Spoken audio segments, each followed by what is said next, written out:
Hey guys, I'm back. If you used to watch my YouTube channel, I'm sorry I disappeared for 2 years. Thank you for returning. And if you're new, I'm Maya. I own 2 salons here in Saskatoon, hence my YouTube break. And I do lashes in Calgary, Alberta as well. So basically, I wanted to make an updated video on how I built my business. So if you don't know my backstory, when I was 17, I started doing lashes out of my mom's basement. I took a 1-day course on Kijiji.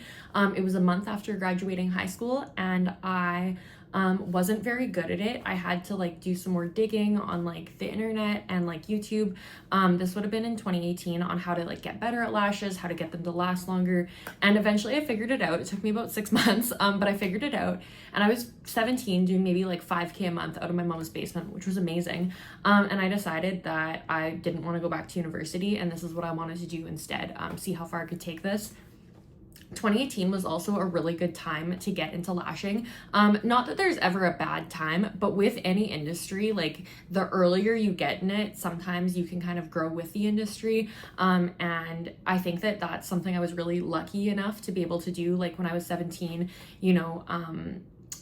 lashes was really getting big. A lot of people have never had lashes done before or things like that. 2018 was a really good year. It's still a really great time to get into lashes, but at the same time, I did have to figure out a lot for my own being in the lash industry in 2018. If you've been in the industry for honestly even over 5 years, you really know what I'm talking about. Even those lash artists, if you've been doing lashes for less than a year, you've probably even seen stuff change within a year span. I swear there's always new stuff coming out, better lashes coming out, better lash technology, and then we understand the mechanics of the lash bond better and better every year as an industry, which I think is a really beautiful thing.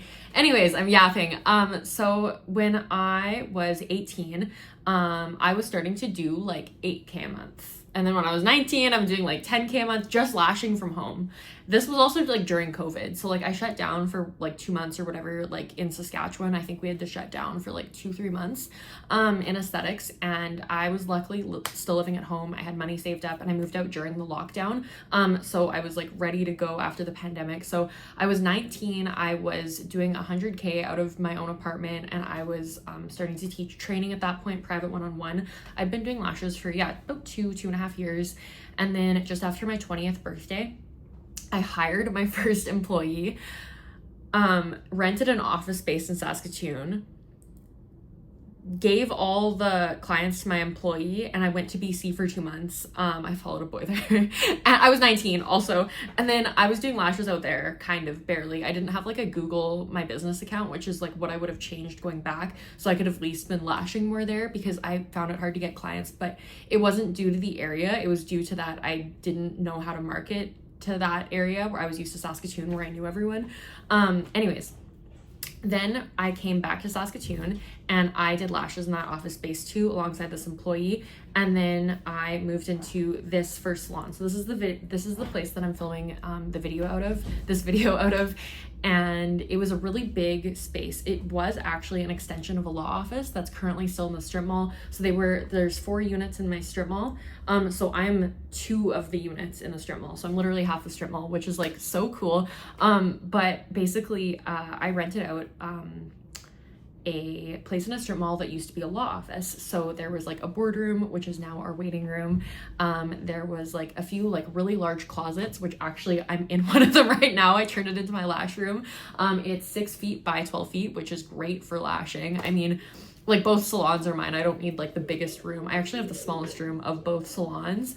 And I built 3 additional rooms in the salons. There were 2 rooms, and the former boardroom that's now our waiting room. And so there's 5 rooms in my first salon now. I no longer have employees or sell lash supplies. That was something I did in a past life. I've been a salon owner for 4 years, and I didn't go to school for this. This is something that I've kind of, as I am growing up, I learned more and more about being a business owner.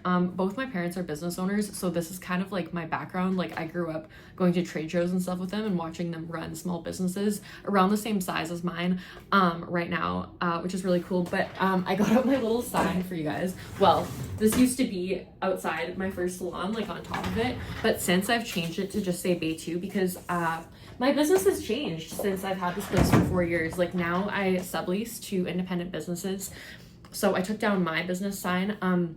So I sublease the rooms in both of my salons. So I think I have 12-ish rooms in total between both of them.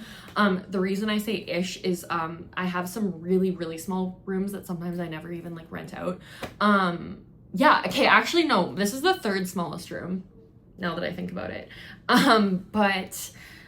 Yeah, anyways, okay, so I sublease rooms to independent businesses in the beauty industry because I've been in the beauty industry for 8 years now, and I've kind of had the opportunity to have my ear to the ground and really understand like what a small beauty business in Saskatoon needs to operate. I know that nail techs need more plugins. I know that a barber, a hairstylist need a sink, and that hair sinks have they're left-handed ones and they're right-handed ones. I know that lash techs like a quiet space, and I know kind of that waxers maybe see more clients in a day than a lash artist because the services are so fast, so maybe like you need extra waiting chairs in the waiting room.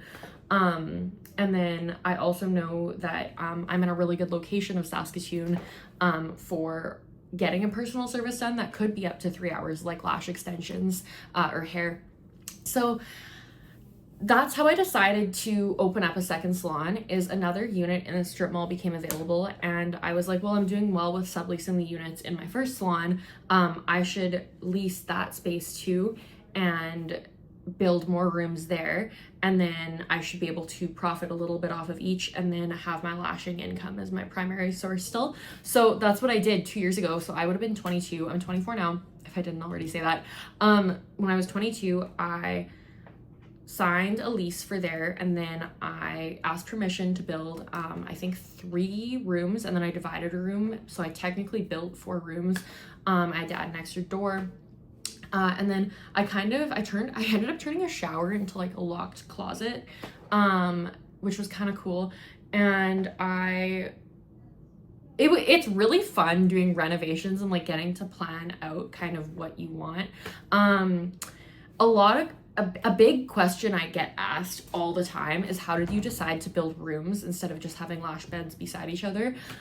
Personally, I really like having like a nice, quiet, private space to do lashes. If you're a lash artist, you know that you like your client to be nice and relaxed, maybe even fall asleep, because it makes our jobs really easy to put their lashes on with like extreme focus, and I can't have all this stuff going on around me, so I just like the privacy. And then if my client wants to talk about something that, yeah, maybe they don't want to say in a big open space, then I like having the privacy of a lash room.